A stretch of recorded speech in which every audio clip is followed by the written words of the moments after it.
Continue. Havdalah over the phone.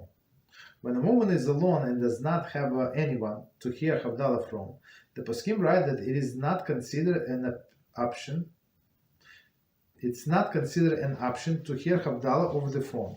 Instead, she should make Havdalah herself. If a woman has absolutely no option of hearing Havdalah or making Havdalah herself, then the last resort she may hear Havdalah over the telephone.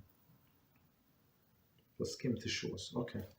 So over the phone, so as we explained before, so the phone, how this radio waves works.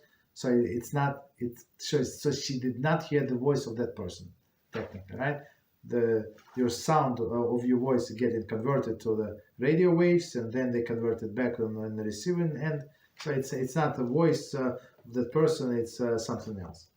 Okay. So but since there is strong opinion, I'm surprised. I think Reb Moshe said.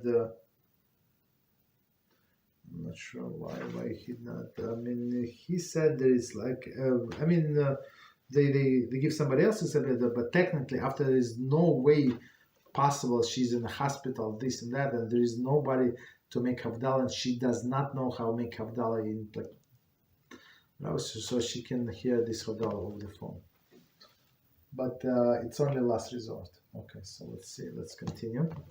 I have time.